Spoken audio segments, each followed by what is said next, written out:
Bonjour, je vais faire une alimentation partie 3 avec vous, juste pour apporter quelques précisions, parce que alimentation partie 1 et 2 ont été faits en 2017. Alors, comme tout évolue, je pense qu'il est temps de mettre certaines choses à jour. Vous avez vu dans le premier vidéo l'alimentation du bébé jusqu'à maintenant. Ensuite, vous avez vu dans la vidéo partie 2 les différents types d'alimentation, un site d'intérêt pour comparer les croquettes. Et je vous dirais que la pensée évoluant, aujourd'hui, de plus en plus, les gens se tournent vers l'alimentation maison pour le chien. Alors, l'alimentation cuit, parce que dans le premier vidéo, je vous ai parlé un peu des dangers du cru lorsqu'on a une famille. Donc, les salmonelles qui demeurent dans la moustache et un peu partout sur le plancher. Il y a des gens pour qui ça ne change rien, mais vous allez voir que maintenant les vétérinaires vont vous le demander parce que s'ils ont des techniciennes ou des vétérinaires enceintes, ils vont prendre des précautions particulières si votre chien est nourri au cru. Ceci étant dit, c'est un bon choix aussi, toujours avec de la diversité, c'est-à-dire en ajoutant des légumes et des fruits. L'autre alternative maison est la nourriture cuite. Vous savez que dans la viande cuite, il n'y a pas de différence vraiment au niveau des minéraux avec la viande crue. Si les gens pensent que le fer disparaît à la cuisson, je vous mets au défi. Alors vous mettez des clous ou des objets de fer dans un chaudron et faites-les chauffer et essayez de les voir disparaître. Bon, blague à part, vous comprenez le principe, les minéraux ne disparaissent pas à la chaleur. Ce qui va disparaître, c'est certaines vitamines qui sont thermolabiles, donc qui disparaissent à la chaleur, mais que vous allez facilement trouver dans des légumes et des fruits qui sont crus.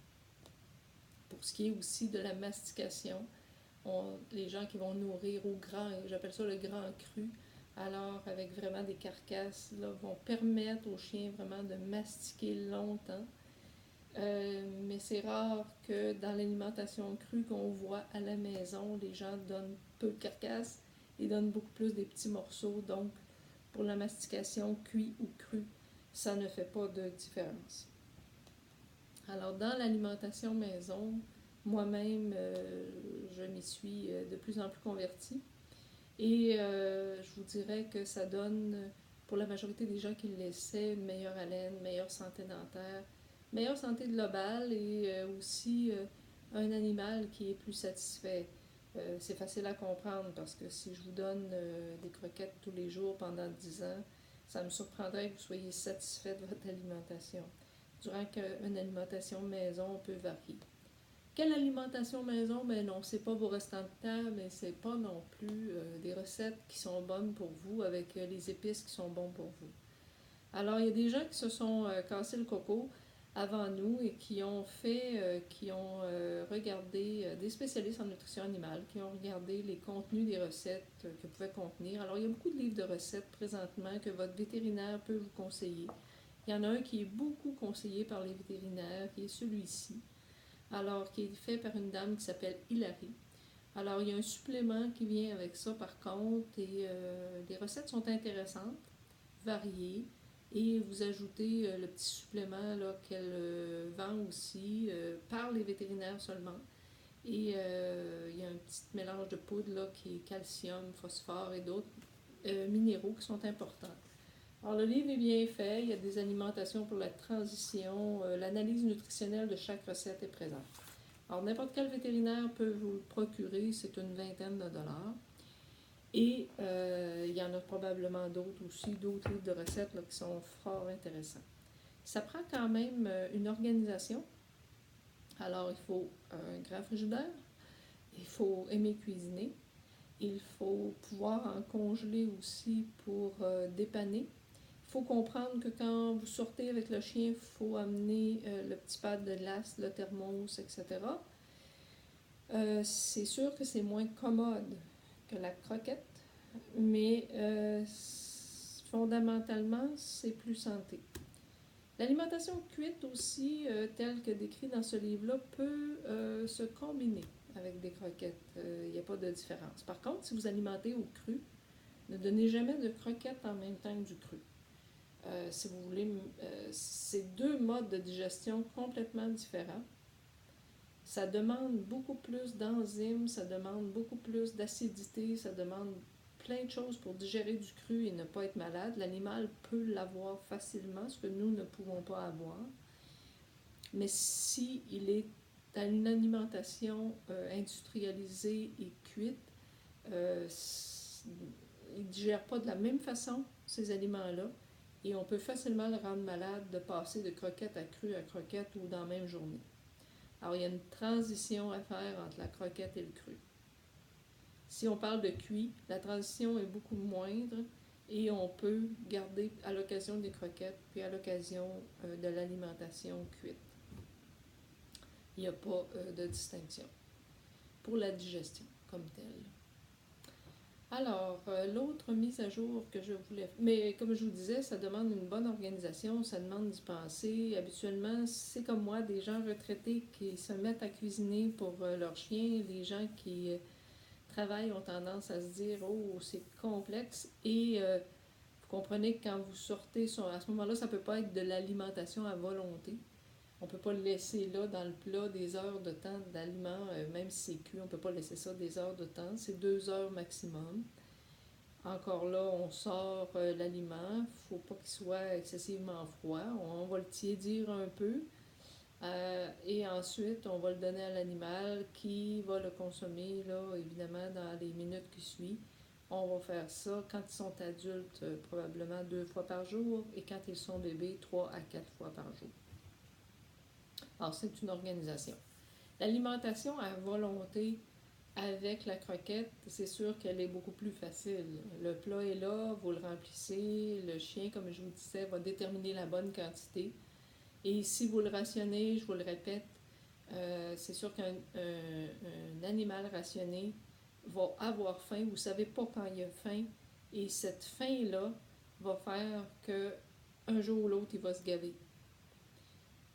S'il est toujours rassasié, s'il est capable de le contrôler par lui-même, vous n'aurez pas ce problème-là. Ça ne sera pas un chien qui va fouiller dans les poubelles, ce ne sera pas un chien qui va chercher à manger tout ce qui existe parce qu'il n'aura pas souffert de la faim.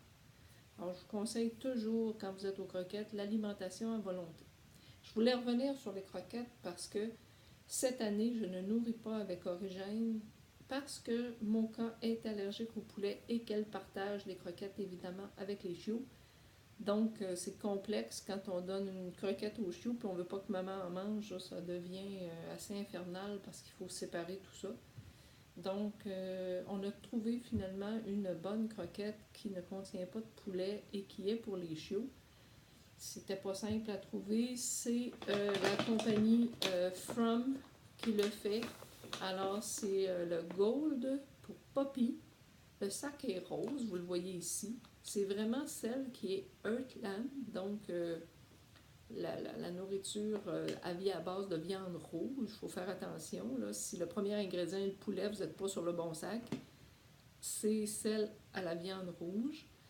Ça, c'est un petit sac. C'est le format que je vais vous remettre quand vous allez venir chercher votre coco. Et à ce moment-là, ben, vous aurez au moins là, ce départ. Il devrait y en avoir là-dedans au moins pour une semaine et demie, 2 semaines. Ça vous donnera le temps là, peut-être de le magasiner si ce n'est pas fait encore. Alors, quand je vous parlais d'allergie au poulet, c'est pas quelque chose de très grave, mais vous vous assurez que dans les petits bonbons que vous allez donner pour l'entraînement, les treats qu'on appelle, ou dans la nourriture, ça ne contient pas de poulet. Quels sont les symptômes? C'est pas comme chez l'humain, c'est pas... ils vont pas enfler de la gorge, là, puis ils vont pas faire un choc anaphylactique. Vous n'avez pas besoin d'épipènes, mais ils vont souvent faire des otites à répétition. Ils vont développer plus de levure sur leurs pattes, sur leur corps, sur leur peau. Vous ne le verrez pas à l'œil nu, mais ils vont avoir tendance à se gratter les pattes.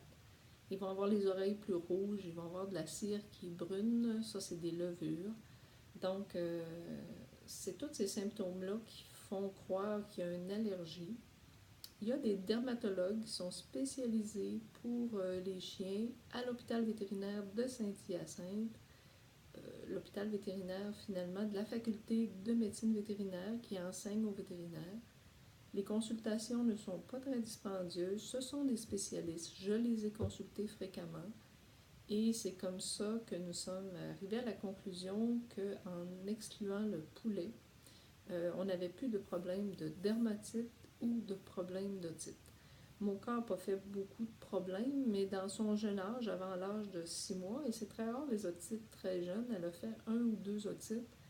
Alors, on est allé tout de suite consulter à Saint-Hyacinthe et ça nous a permis là, de tout de suite avoir le bon régime pour elle. Et dans toute sa vie, elle n'en a pas refait, heureusement, mais je vois beaucoup, beaucoup, beaucoup de chiens sur les forums et sur les forums d'éleveurs de labradoodle où leurs chiens ont beaucoup de démangeaisons, de dermatite. Alors, c'est une faiblesse probablement de la race et il faut y faire attention. Moi, j'aurais tendance tout de suite à dire mettez les chances de votre côté, éliminez le poulet et ça évite bien des problèmes. Charlie, le papa, a aucun de ces problèmes.